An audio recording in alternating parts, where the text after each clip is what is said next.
Hello and welcome back to the Wheel Talk podcast. My name is Abby Mickey and we are here to talk about women's professional road cycling. We're going to dive into one of the weirdest races that I think any of us has ever seen, Amstel Gold Race, and look ahead to Flèche Wallonne, which will happen tomorrow as this episode comes out, Wednesday, and Liège-Bastogne-Liège on Sunday, which will wrap up the spring season very quickly into the Vuelta, but we'll get to that next week. So I am joined by Loren Rowney. Aha! G'day, everyone. Gracie Elvin. Hey, good to be here. Because the race was so weird, and it will take all hands on deck to figure out what the heck happened out there, we brought in a fourth voice for this week's episode, Matt de Neef. Hello. Thanks for having me back. Yay! Really what happened was Matt did such an amazing job on the ground at Paris-Roubaix Femmes avec Zwift that the members and also the members who listen to the podcast, but also the members of the podcast were clamoring for more Matt. Mm-hmm. This is very flattering. I'm very happy to be here, so thank you for having me back. Let's talk about the Amstel Gold Race. The race started as planned, but was paused after 110 kilometers due to an accident up the road involving a police motorbike. The women waited for over an hour for the race to resume. At that point, they were, I don't know how, transported to the finish line and raced 3 circuits of the local course, 54 kilometers total, which, yeah, we'll talk about that, I'm sure. What that meant for the race, the tactics, and also general feelings. It was an aggressive start to the 54 kilometers with attacks from Lisa Longoborghini, but in the end, a break of 3 took up most of the race with a massive gap on the peloton. Games of chicken were played by SD Works and Trek. Trek was the one who caved, sending Ellen Van Dijk to the front, who decimated the gap to the breakaway. And it was a reduced bunch sprint, but a huge group for what we've seen from Amstel Gold Race in the past. In the end, Marianne Vos pipped Lorena Wiebes at the line when Wiebes celebrated far too early, and thus giving me a huge boost of points. A ton to dive into this because, I mean, it was only basically a 54-kilometer race, but the amount that happened is just wild. Should we start with the neutralization and the restart of the race? Because it really impacted the race dramatically. Usually this race is really selective, especially with the 4 circuits. It really whittles down the peloton until it's quite small. So when attacks are made on the final ascent of the Cauberg, it usually means that it's a group of like 6 going to the line, but instead we had a really big group going to the line, which favored the sprinters, especially someone like Wiebes, who's climbing quite well this year. The reason that the race was shortened so much is because the women start before the men, they have to finish before the men. They had to be done on the circuits before the men entered the circuits. So that meant that kind of in favor of the men's race taking place as planned, minus the one climb where the accident happened, the women only got 54 kilometers of racing, which is a huge bummer. And I know that it's like really complicated to have basically 2 days blocked off for racing. But when all of this was happening and I was watching the women line up with 54 kilometers to go, I was just thinking how, Paris-Roubaix Femmes, we are so blessed to have like the 2 races on separate days. Like the women get an entire day to themselves. And if something like this happened when it was only the women on the roads, they would still get pretty much a full race. Like, I don't think they even stopped the men. They just rerouted them. But for the women, they stood on the side of the road for over an hour, which completely fucks the legs at that point.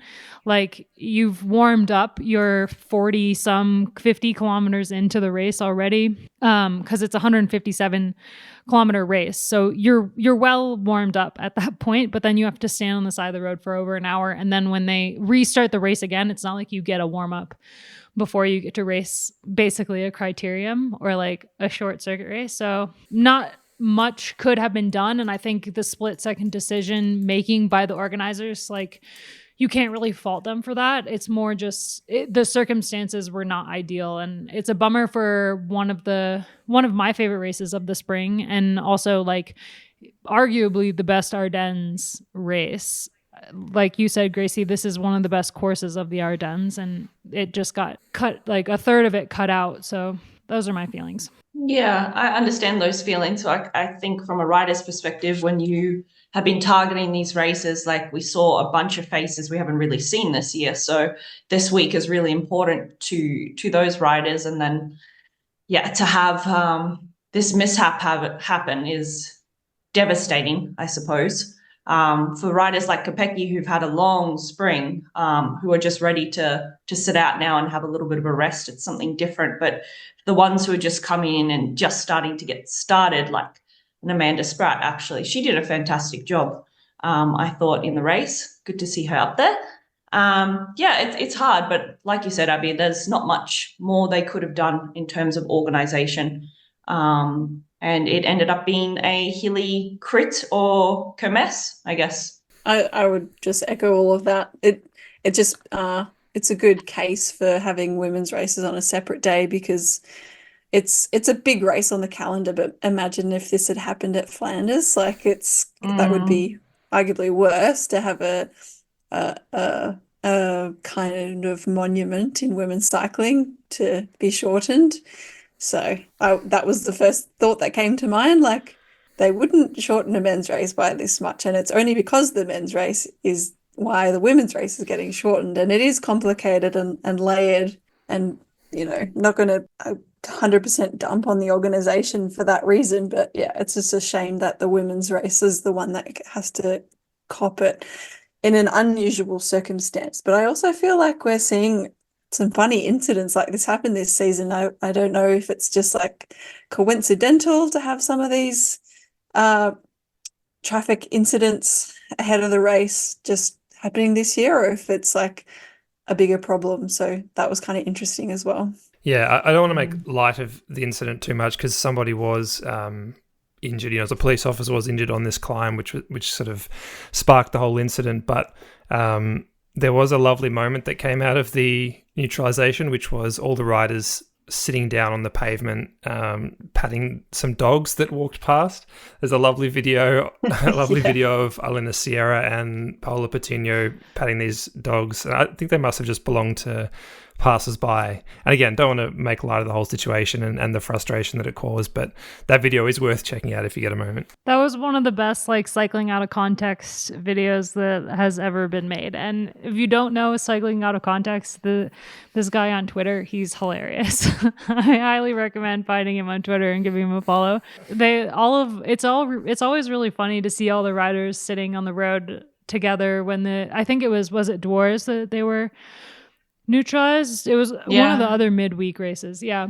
Non-World Tour midweek races that they had the neutralization the last time. But both times you see the pictures come out of that. And to see the commingling of teams is really funny. Like you see riders from, Visma Lisa Bike sitting with riders from FDJ, and it's really funny because a lot of the riders' friends are on different teams. The crossovers we've talked about it in the past, and it's just like one of those moments in the peloton where can hang out with each other before they fight. What else do you do though is have a laugh, I guess. Although there was like one angle, I think the camera zoomed over SD Works Pro Time and no one had a smile on their face. It looked like there was dead silence. Yeah. And I was like, yeah. That's kind of because a lot of Kopecky has a dog that she really seems to love. She should have gone over to the dog, given him a hug. Well, as Abby said, like it's terrible for the legs to have that long sitting out. But I think the biggest impact on the race was, I reckon it really messed with a lot of people's head and strategy. And I just felt like the rest of the race was really disorganized. Yeah. And a lot of people couldn't get their head back in the zone. Yeah, let's talk about the 54-kilometer race, because what basically happened was attacks started going right away. It's a challenging circuit, and even if there's not a ton of climbing, it's always twisting and turning. There's barely anywhere to organize a chase, really. There are some spots, and a chase can happen, but it's not an easy course to control a race. There was the one attack by Elisa Longoborghini with, I think, 40 kilometers into the race, maybe, or 40 kilometers to go,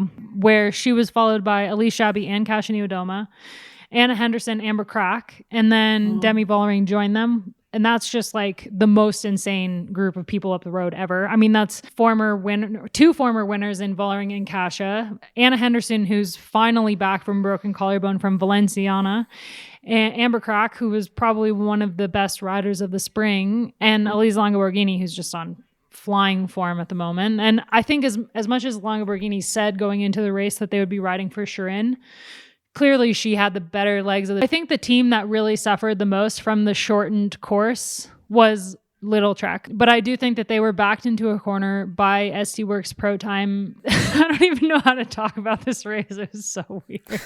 Anyway, so when that group came back together, which wasn't really because of a chasing peloton, because you had like the two strongest teams plus two of the other strongest teams in FDJ Suez and Canyon SRAM up the road.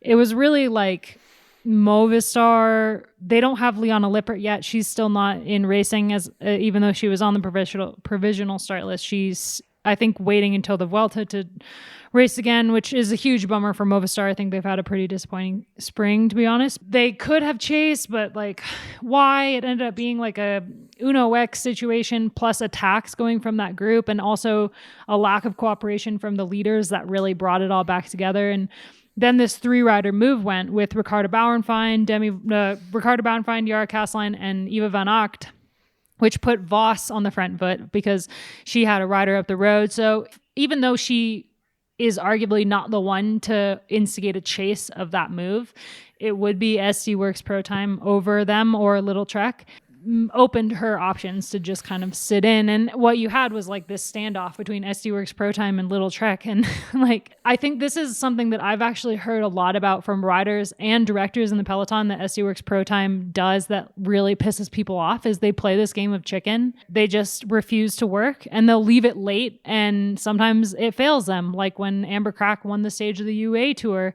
like they did it in the tour when on the third stage when DSM ended up caving and pulling back the breakaway that was up the road and Weebus won.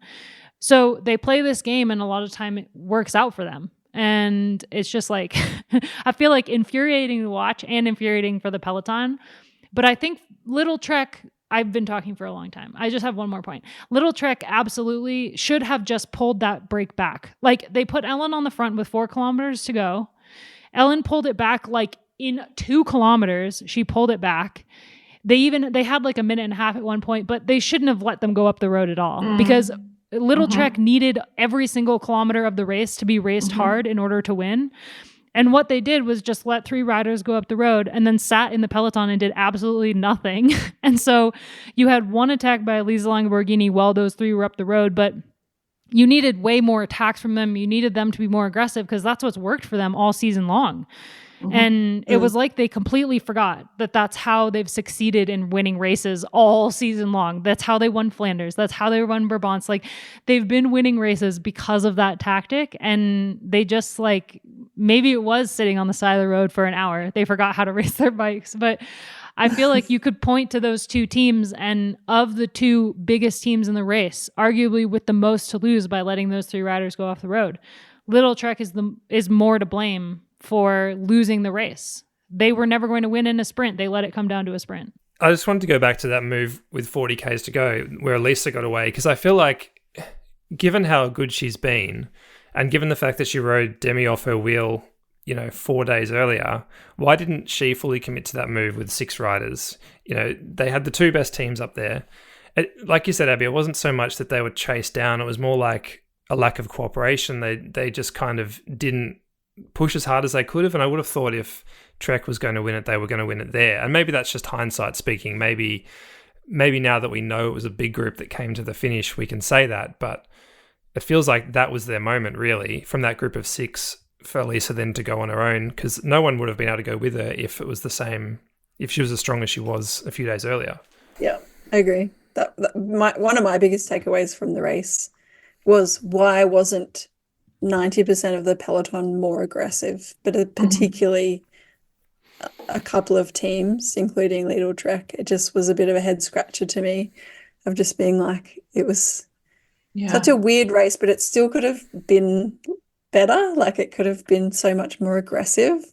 Yeah, exactly. When you have Wiebes and Voss, and that was the thing. So Voss, this whole season, she's had a fantastic season. But I still think if it was a super hard race, 153 kilometers like it was meant to be, and she's put on the back foot that very last time up the Kalberg, not to discredit Voss, but if it had been a really hard race, that would have been the best opportunity for a number of riders to have had a real crack at the win. And we know how well Wiebes can climb. So it's like a 50-something kilometer circuit race is perfect for her with a few punchy climbs. She was always going to be there at the end, actually.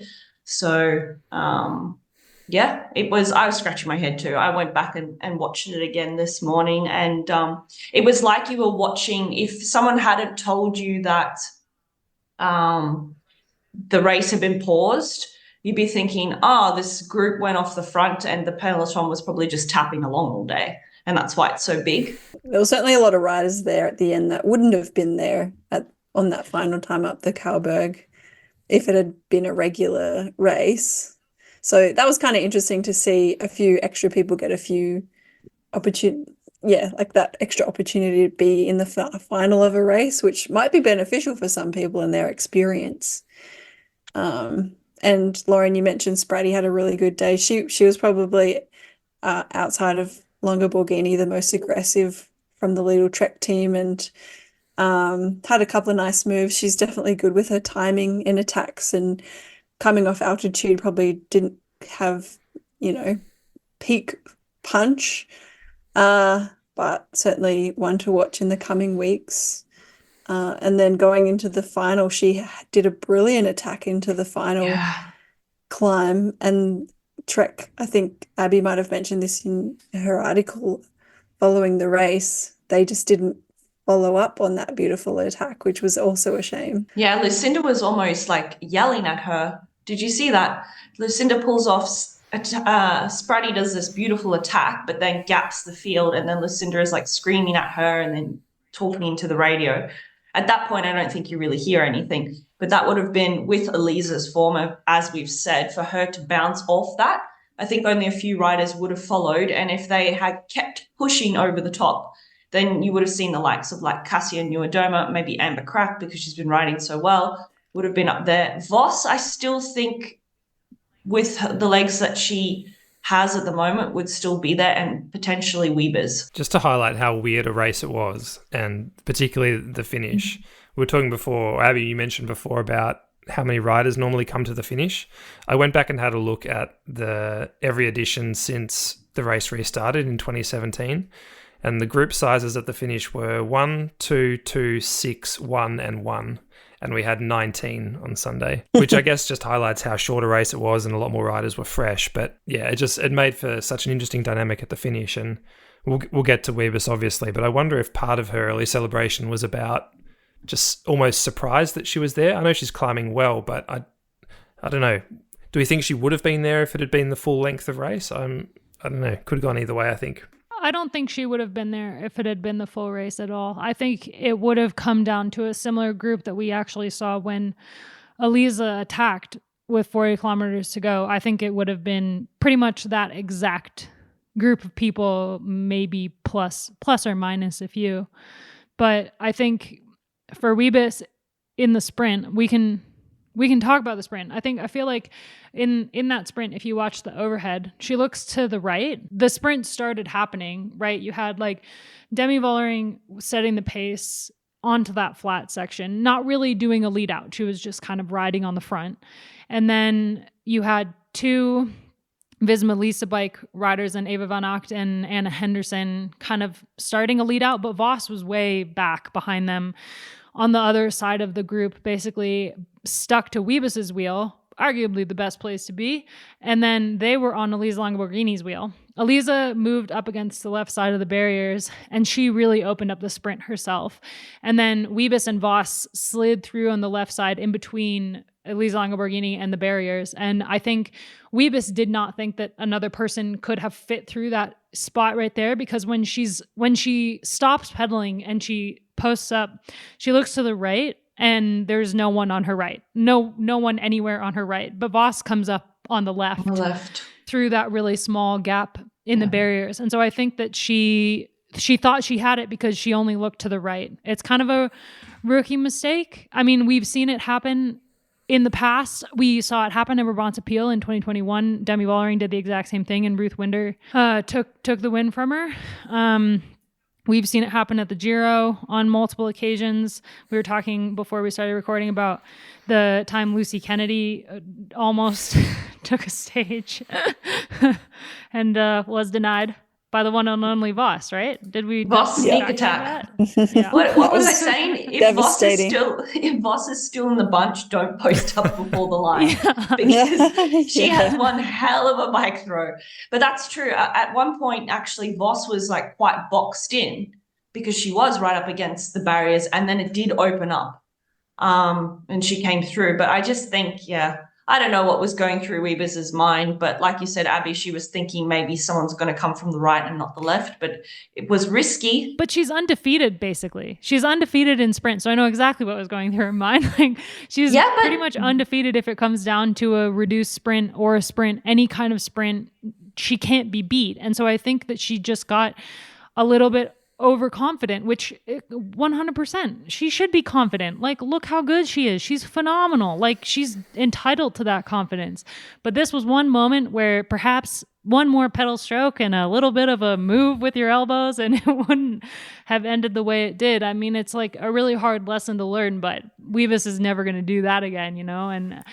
And we got this really exciting finish where Marianne Vos, you know, denied at Flanders and Paris-Roubaix. She had 2 disappointing races in a row and came back for Amstel Gold, won her second Amstel Gold. It's an awesome story.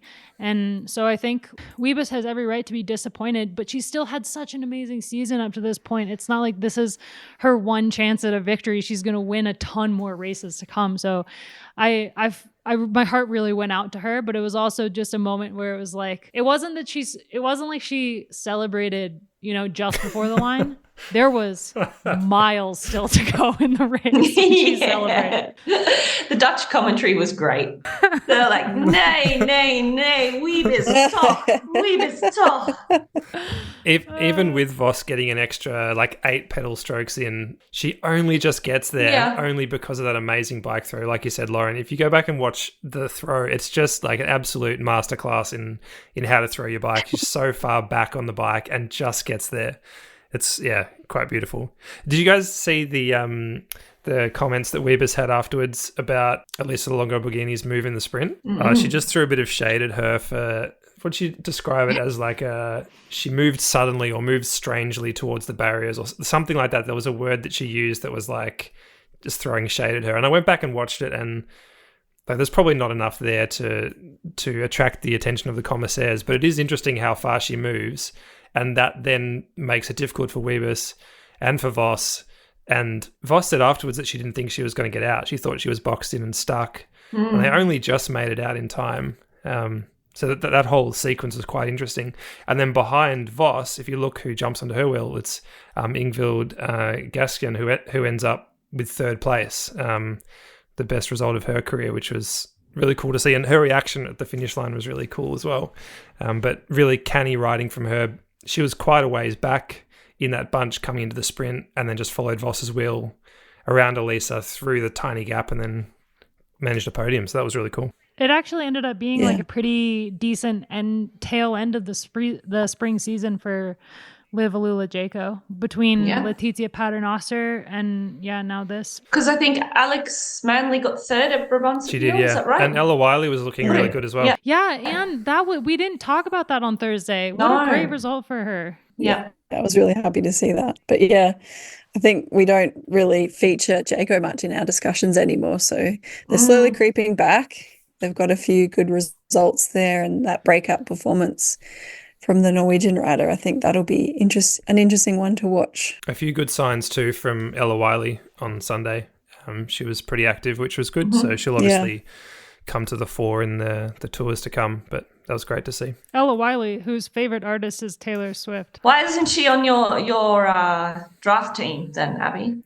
I'm absolutely gutted that I didn't know that her favorite artist was Taylor Swift now, because she did our Tour de France audio diaries last year, and I did my whole story on riders' favorite Taylor Swift songs, and I didn't know. I could have just texted her and been like, Ella, what's your favorite Taylor Swift song? It would have been so easy. Instead, I went around asking the entire peloton and got some seriously judgmental looks from some people. Some really nice responses from other people. Annemiek van Vleuten has Taylor Swift songs on her riding playlist, I think she said, but couldn't name any of them. I was going to say, I bet she couldn't name them. There's a few really good responses. Actually, never asked Voss, I don't think. Well, I can do that this year. Well, that's the thing. You've got a nice follow-up now that you know Ella Wiley's a super fan. Follow-up article is just to her. Very exciting for me. I love this for me. Just a small segue. Loren, have you heard Annemiek speaking on the Dutch commentary? I'd love to, hear how she's going there. I think she'd be really insightful. I think maybe, I don't know if she's with Eurosport, because Iris was with Eurosport on Sunday. And then, of course, Sportza, which is what we always get here in Belgium, it's the same two commentators, Ina Bayen and then Ruben. But I don't know if she's signed on with Sportza, but that's why Eurosport. Hannes and I were trying to listen in, and he goes, "That's Iris. It's Iris commentating." I'm like, I know who Iris is. No, I'd love to hear her, so I'm not sure. We should definitely look into that, and then I'll let you know how it goes, because I'd be curious to see her as a commentator. Can you imagine listening to a race and having the two of them commentating on a race? That would be amazing. True. I reckon they'll bring her in. We need to learn Dutch just for that. Yeah. I find Dutch though, because I'm used to Belgian Dutch. It's different. So it's definitely a different way of speaking the language. But I reckon we'll hear her during tour season, because that's really her bread and butter. And without her there this year, it's going to be a different dynamic. And I guess we should probably talk a little bit about Vollering and what we're seeing in this season so far, because at the start of the season, I kept saying, wait, guys, wait for the Ardennes again. She's going to come and smash it probably, and then go into the Vuelta and, just really kick off the season then. But we're still not quite seeing the Vollering of 2023, which is making me think maybe she's going for the Triple Crown. Maybe she wants to do the Vuelta, the Tour, and the Giro or something like that. But I don't know. She just doesn't seem to quite be the Demi of 2023. I don't know what your opinion is of that. I think that was really highlighted at Brabantse Pijl when Elisa dropped her going into the finish there. And I think watching that, you go, okay, she's not going to pull the dominant moves that she did when she won all three Ardennes last year. I think I still expected more from her, but like Little Trek, I think she would have benefited from a longer race. I don't think she would have won, regardless of how the race would have gone if it was a full race. I think she would have been there, but I actually still don't think she would have won, because I think she just doesn't have the legs for that right now. And I also think if you stacked up SD Works Pro Time against Little Trek going into this race, she also doesn't really have the numbers. Lorena Wiebes looked pretty good, but I think had it been more selective, she wouldn't have been there. Kopecky looked like she was on her last leg. I think she needs a break. She shouldn't have raced. I don't know why they raced her, to be honest. She should have been on break. As soon as she won Roubaix, done. Go put her on a nice break. Yeah. Get ready for the rest of the season, because she's got so many other goals. But anyway, I'm sure she's got the feet up today, lying on the couch with her cute dog. Yeah, I hope she has a full week off, because she's doing the Giro.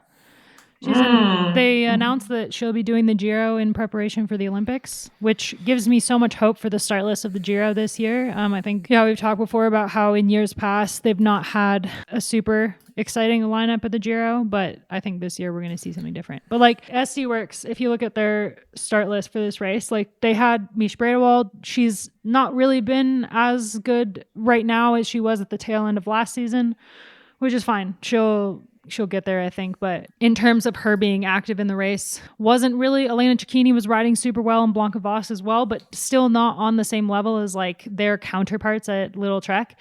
They didn't have Neve Fisher-Black, who was riding incredible earlier in the spring. So I'm really curious why she's not doing the Ardennes. Perhaps we'll see her for Flèche Wallonne and Liège-Bastogne-Liège coming up, and maybe they'll switch her and Kopecky. But yes, Matt has insider information. Sorry. Yes, Fisher-Black is supposed to be racing Flèche Wallonne on Wednesday, and Kopecky at the moment is down to race Liège on Sunday. No, rest her, god damn it. Well, you just need to squeeze a few more UCI points out of her for my fantasy team, and then she can have a rest. No. Oh yeah, actually, then she's going to be cooked for the rest of the season. Yeah, on second thoughts, actually, that's a good point. I think with Demi, she's just lacking the punch. Like, is it because of a lot of altitude? But I think we can't take too much away from Amstel, and maybe not from Brabants either, because, it takes a race or two to get the legs going again. So it's a shame that she didn't get a full race in the legs, because that might have really boosted her up for the next two. So yeah, I think I definitely agree that we're not seeing her at her best. We're also seeing other riders better than last year.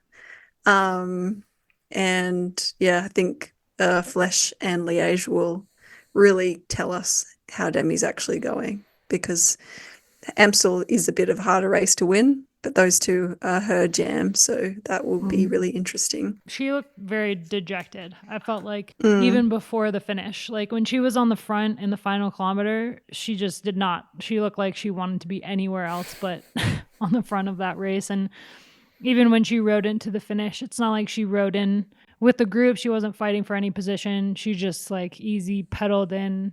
She did not look like the Demi we've seen just having a blast all over the front of a bike race. So I do hope, like, for the sake of competitive racing, that she's back at her best. It's going to be a bummer if we go into, Liège-Bastogne-Liège in a week and she's not in the conversation or not fighting for the win, because as much as SC Works Pro Time has dominated the scene in the last year, you still want them to be part of the race. They animate the race. They make the racing better. So I hope that she's up there for that. Although it would be pretty cool to see a rider like Neve Fisher-Black get an opportunity. Sorry, I'm just jumping all over everything tonight. Sorry. No, this race is so chaotic that I feel like there's no way in a proper line, a train of thought to cover this race, because the race was all over the place. The whole time I was just like, what the hell is happening? This group up the front is going to win. And that's great for me because Ricardo Bauernfeind's on my team. But like also, what on earth is happening here? And they let those three riders go off the front. Two of those riders won Tour de France Femmes stages last year in breakaways. You're like, I was just going to ask about Vollering, and you three would know this much better than I would.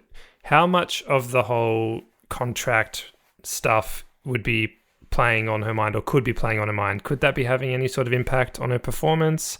There's all this conjecture about where she's going next year. Could that have a destabilizing effect for her and for the team, or is she just going to be able to put that to the side, do you think? Good question. Yeah, I was thinking that. Yeah, compared to other riders in the peloton, I think Vollering is one of those who wears her heart on her sleeve. She's a bit more emotional than a lot of the other riders that we see.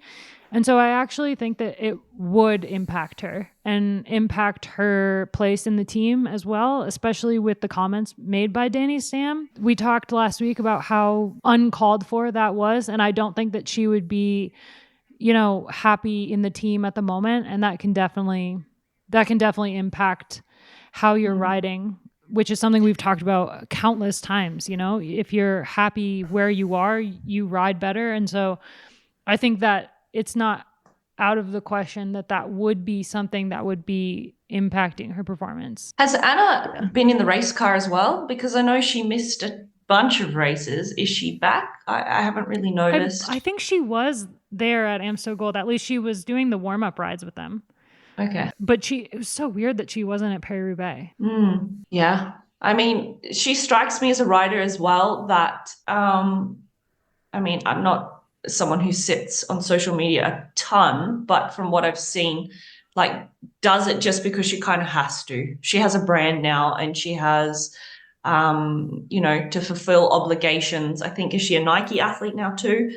So she's someone who probably doesn't get anything from it. So with all this talk and negativity happening out there in the universe, she's seen it pass by, probably trying not to focus on it too much. But if you're someone who doesn't really like social media, I think then maybe it hits you even harder. I don't know. Think about the races that she won earlier in her career when she would always cry in the post-race interviews, and how refreshing it was in a way to see somebody be so open with their emotions. And Demi's always been this way.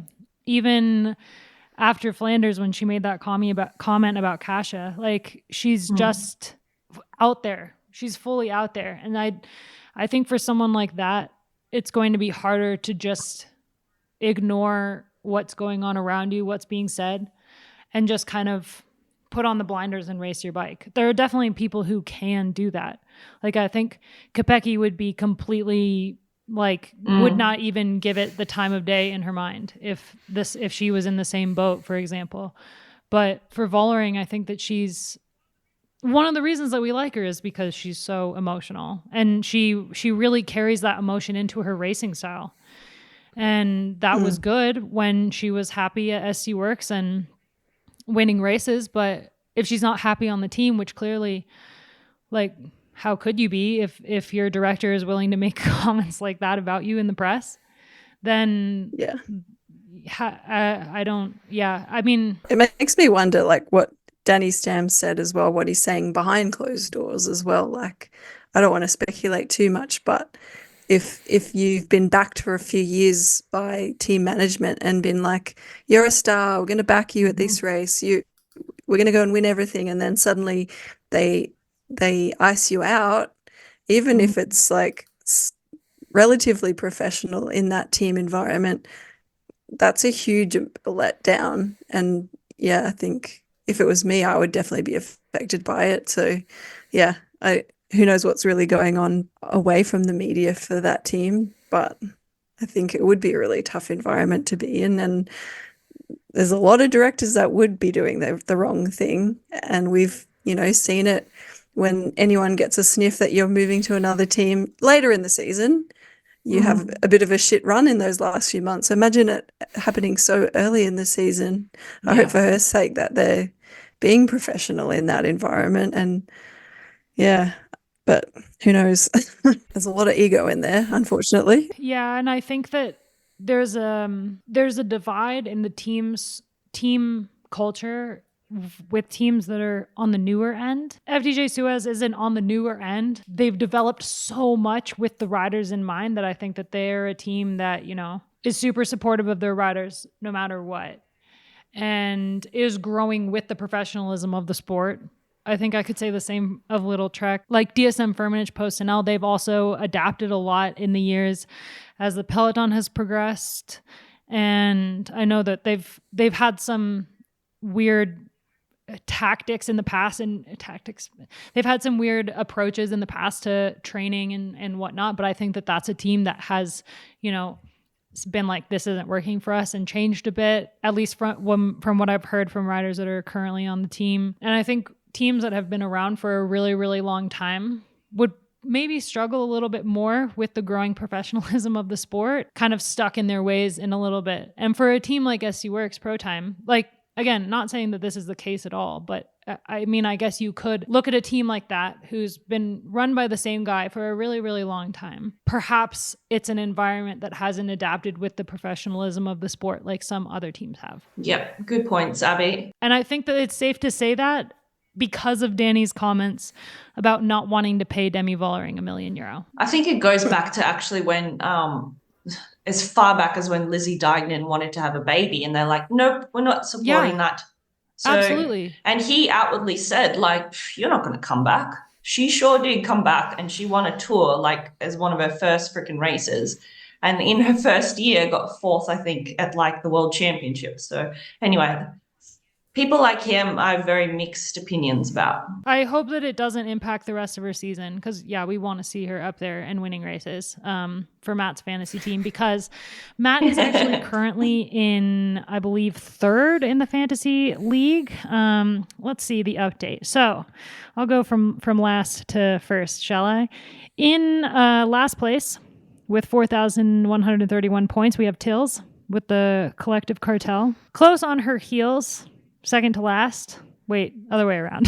Second to last, we have Matt de Neef with 4,656 points. In third, we have Gracie Elvin, 5,204 points. In second, the second most glorious comeback of this league so far, we have myself with 5,369 points.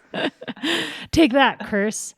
And leading the standings still, we have Loren Rowney with 6,387 points. So a good 1,000 points above me. Lead. My greatest achievement in this sport so far. Definitely. Yeah, You nice have work, one ladies. rider who still has 0 points in Micah Vanderdoon. I don't even know if she's raced yet. I don't think I guess she hasn't. She has. I think a She few did of one us. race. I was way off. Good thing we have transfer season coming up, huh? Is it a bit like picking the right queue though?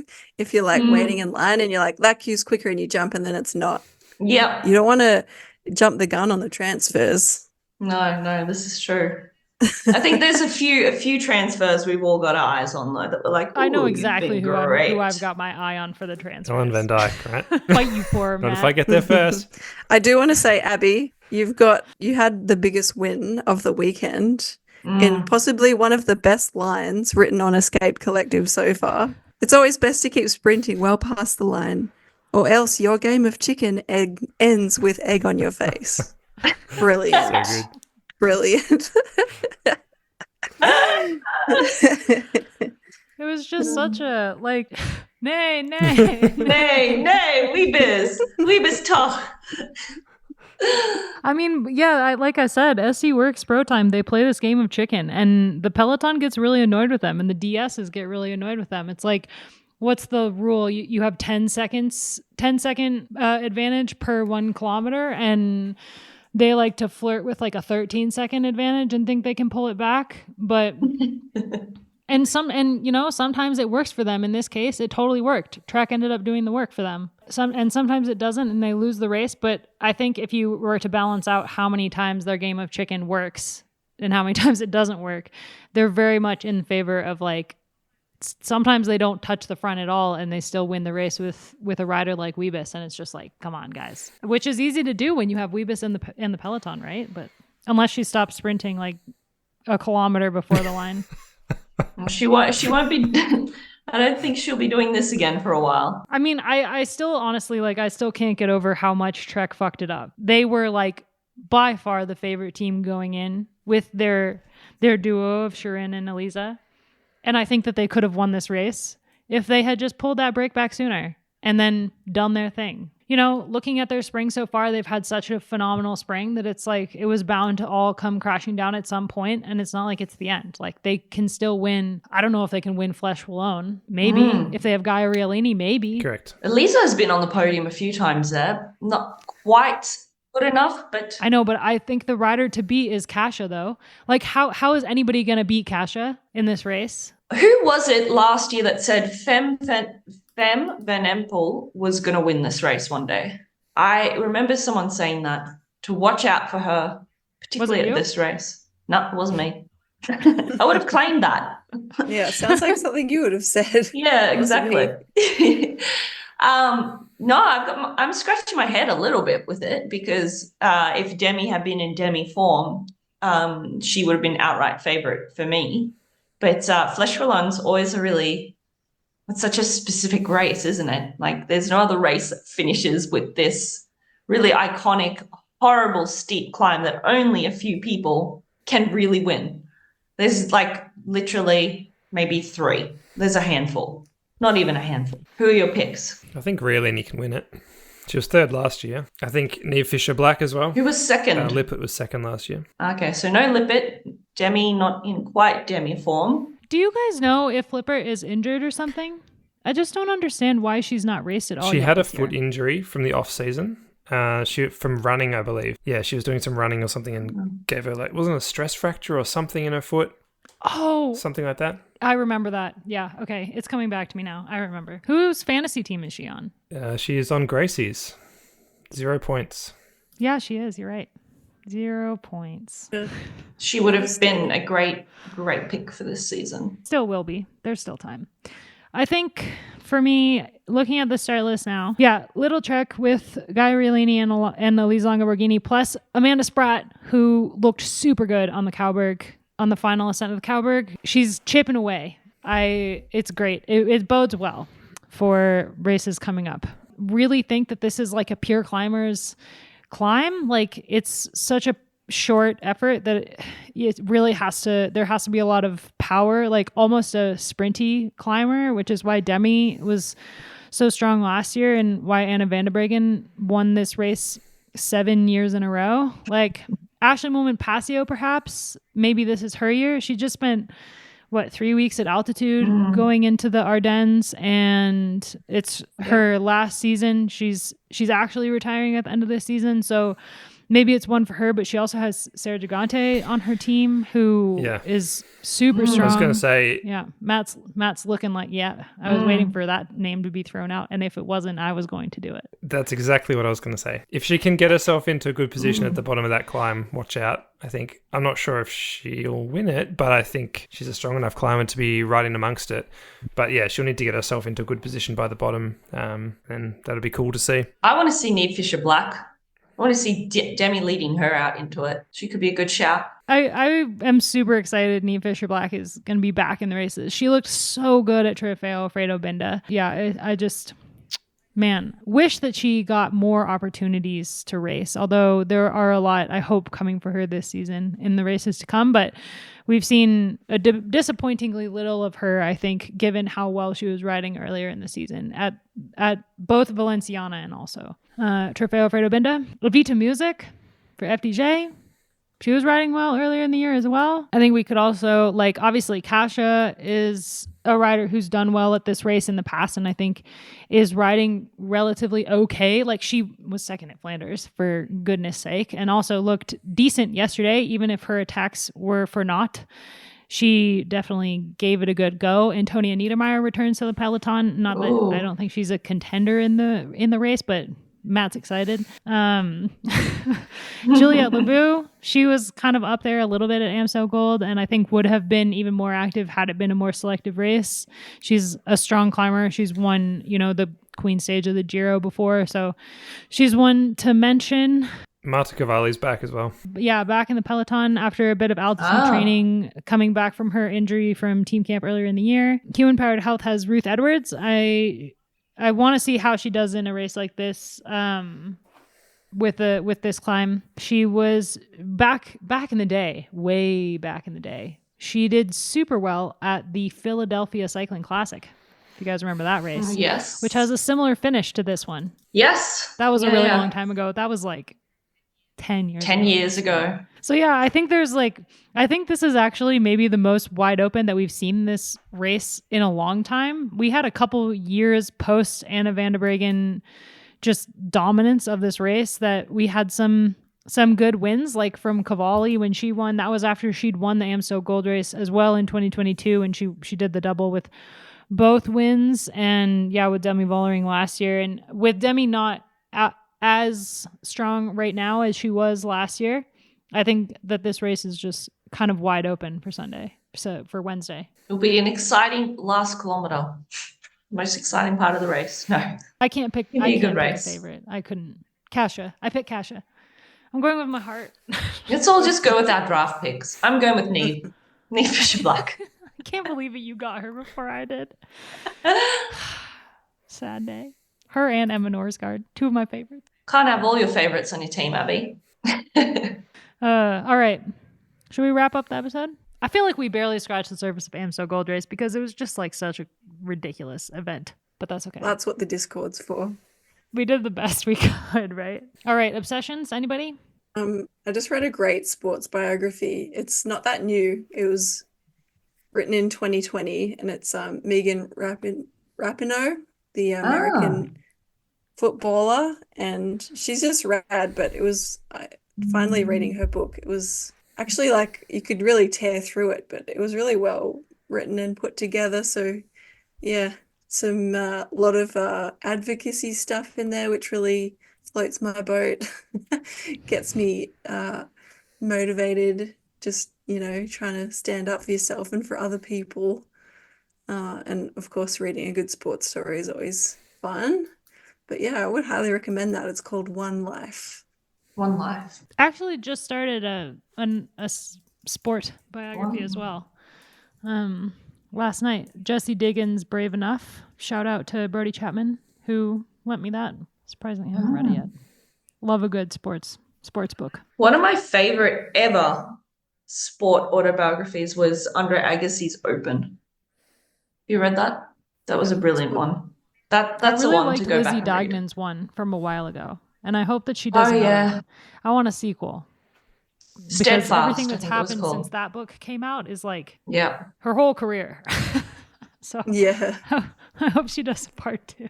If she needs a ghostwriter, I volunteer. My obsession is similarly women's sports related. On Sunday, the Canada versus the USA for the Hockey World Championships. Canada won it in overtime, 6-5, which was awesome. But what's even more awesome is that USA Hockey announced that over 100,000 females have registered to play hockey across the country for in the last year since. Well, Wow. maybe not since the formation of the Professional Women's Hockey League, but I would be surprised if the two things weren't connected to each other. Having women's hockey aired live, pretty rad. So it's super cool because it's a sport that sometimes when I look at cycling, I'm like, I don't think any of you know how good you have it compared to other women's sports. And women's hockey is one of those that has just been totally screwed for many, many, many years. And especially since the pandemic, when the former league was pretty much shut down because of COVID.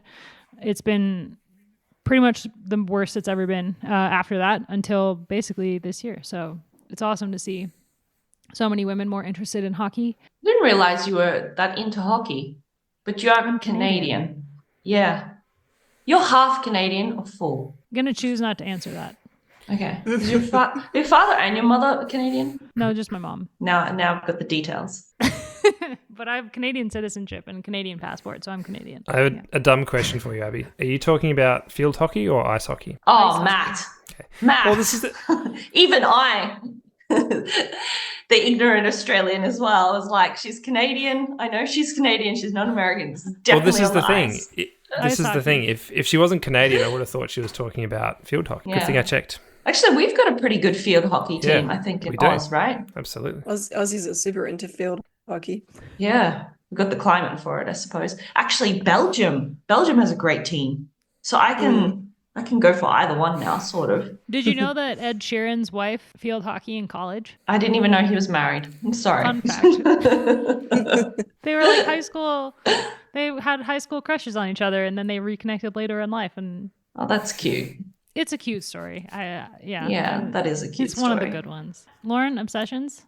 No, I'm trying to think what I'm obsessed I can with. go if you want. Matt? Yeah, I'll go while you're thinking if you like, Loren. I'm just obsessed with our members. I just got back from 2 weeks in Belgium, as Loren knows, and as some listeners will know. I was just there with most of the escape team and a whole bunch of our members that were there riding bikes around Flanders and Roubaix and all those kind of cool places. And we talk often about how nice the Discord community is, and particularly the Wheel Talk channel, of course. But getting to meet all those folks in person, the folks that turned up, was amazing. Like, just, a lot of us have jobs because of them, and it couldn't really be overstated how grateful we were for their support, and getting to meet them and kind of share that firsthand was really good. And it's so nice to hear about how much people love what we do and how many positive comments we got about Wheel Talk in particular. Shout out to David, Helen, and Jeff in particular from the trip, who were very kind in what they said. But yeah, just a lot of gratitude for those people for supporting what we do, not only in terms of the website, but coming along to the summit, because stuff like that make it possible for us to do cool things like this. So yeah, I guess just a big thank you to everyone that took part. I loved Wow, seeing that's all really of the people who came to the summit in the stands at Paris-Roubaix Femme. Yes, had, they like, got some whole TV time, section. huh? Yeah. Yeah. Yeah, I was rewatching it a couple of days ago with one of my friends who came to stay after Paris-Roubaix Femme, and she hadn't actually seen the race because when you're at the race, it is quite hard to watch the race. And so she was like, "Can we rewatch the race?" So we rewatched, and when they got into the velodrome, I was like, "Ah, there's our members right there, all lined up." Okay, well, I'll tell you what I'm not obsessed with. I ran out of reading content, so my mom gave me her Kindle. Blah. I've got a Kobo. Anyway, I'm reading Britney Spears' book, and I really do not recommend it. I'm really struggling with it because this sounds terrible, but she clearly doesn't have a ghostwriter, so it's her. Like, you can tell, it's definitely the way that it's written, it's her. So I'm really struggling with that, actually. Like, yeah. So that's my non-recommendation for the week. What I'm obsessed with, what is it? A Vibe and Unsubscribe from another podcast that I listen to. They do that every week. Vibe and Unsubscribe. Anyway, so what am I obsessed with? I'm on my last few days of maternity leave, sadly. So I'm just enjoying the last few days at home. The weather in Belgium has turned shit again. Sorry, Abby. Hopefully it's better this weekend. So we're inside enjoying the last few days before shit gets real again. Yep. I'll try to bring the sunshine. Although Please do. it looks like it's going to rain here as well. Or a little bit of warmth would be great. I'll do my That's best. all you need in life. I am going to check a bag, so I'll try to squeeze it in there. Squeeze it in. Yeah, that's going to be cool. Lauren and I are going to see each other at Liège-Bastogne-Liège. Again, on Saturday. another bike All race. Weekend. Ugh. Yep, and we're planning something for certain Italian riders, but that will have to be in the podcast the next week. So hopefully we pull off this joke that Hannes is planning. I'll tell you off the pod. Yeah, I'm so intrigued. He's Well, really that's a perfect way invested in this. Perfect place to end it because now I want to know. So we'll cut it off here, and we'll be back next week to talk about Liège-Bastogne-Liège and Flesh Blown. Thanks everyone for listening, and thanks you guys for joining me today.